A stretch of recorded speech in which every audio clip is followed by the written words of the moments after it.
Hey guys, it's Julia, and I'm here to talk about something really important in the world of travel therapy, because this could be the difference between you getting a job or not, and you guessed it, it's your travel therapy resume.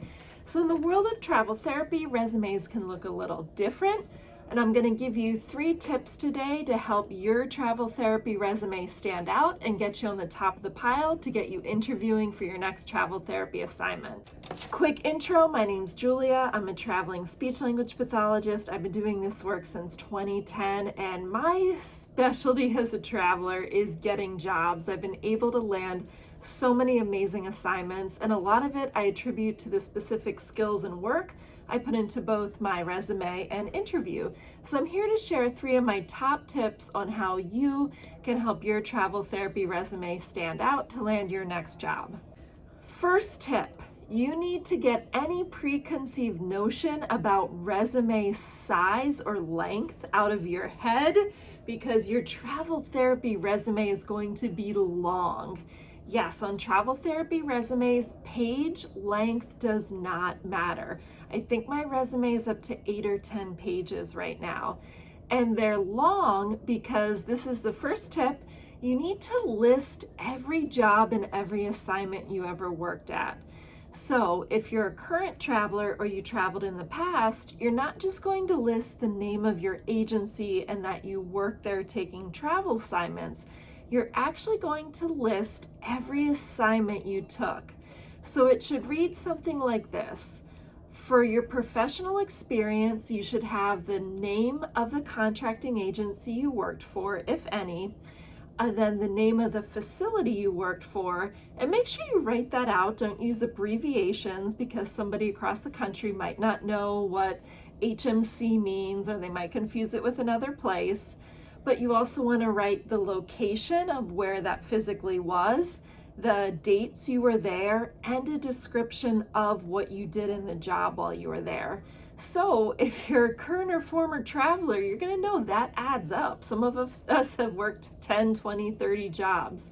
So your resume is going to have a lot of jobs on it, and that's okay.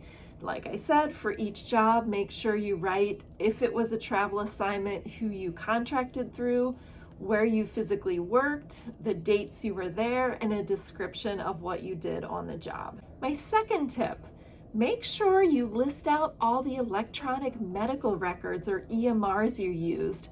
This could be for documentation, billing, even teletherapy platforms, or really any computer system that you have skills in that's related to the therapy world. You want to write out the name of the system and how many years experience you have using it. You can guess on the years, and I know as travelers time overlaps, so it might look like I have a couple years on one system which is actually overlapped with another. That's okay. In my resume, I actually have a specific section called computer skills, and that's where I list the EMRs, and I also put it at the top of my resume under the professional summary. This is so important in travel because facilities are looking for travelers to get in and get the job started day one. They don't give us a lot of time or orientation. If you're somebody who already has experience in the EMR that the facility is using, it's gonna make you a better candidate. And why not let them know on your resume? If they see that you have experience right there on your resume, it could potentially lead to an interview over somebody who doesn't have it listed. And heck, that person who doesn't have it listed might have experience, but the facility won't know unless it's written down. So make sure you write your EMRs and any computer systems that you're experienced with on your resume. Final tip, make sure your resume is chocked full of keywords. Now, what does keywords mean? Keywords means any hot word or any term that might be looked upon desirably by the hiring manager of that job. So a good way to determine what keywords are is to actually look at the job description of the job that's posted, see what they're seeking. For instance, in my world, it could be a speech pathologist who's experienced in video flora swallow studies. So if they're looking for that as part of their skills, make sure you're including that in your resume if you have those skills, of course. But now here's where I see people make mistakes. A lot of people think you can only put something on your resume if you're like expert level in it. That's actually not the case at all. A big mistake I see people make is excluding things that they actually have some experience in. For example, let's take the video flora swallow study. That's something that I've had on my resume a long time. I've actually only been proficient in those studies maybe 5 or 6 years. So I have proficient in video flora swallow studies on my resume. However, before I was proficient, I still had my level of experience on my resume. And for many years, it was only that I shadowed or observed other clinicians doing them. Number one, you always have to be honest. I mean, never over-exaggerate your experience, but two, capture the experience you actually have.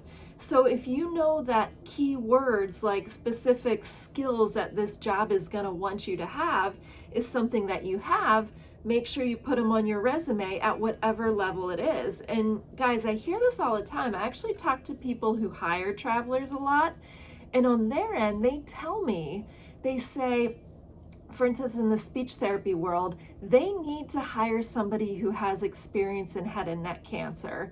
And they really don't care what the level of experience is, as long as you have something on your resume.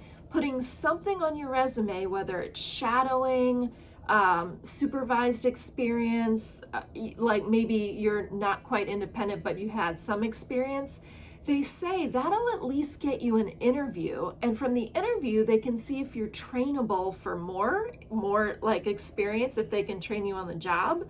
But without actually putting it on your resume, they can't convince their manager to actually interview you. So I feel like this third tip, this last tip, I'm not only saying it, but a lot of hiring managers are saying it too. Like, make sure you have all your skills on your resume, even if you're not 100% proficient.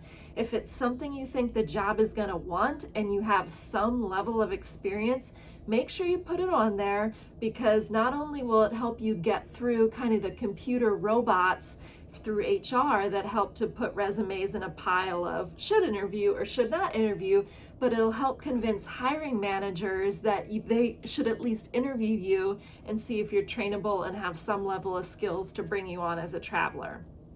So I hope those 3 tips helped. Please read the blog I have linked in the comments, and let me know if you have any questions, concerns. I have a big resume section in the course I have for travelers, the Guide to Travel Therapy. That's linked down in the description too. So please subscribe, follow along, and let me know what else you'd like to see as far as travel therapy content goes. Bye.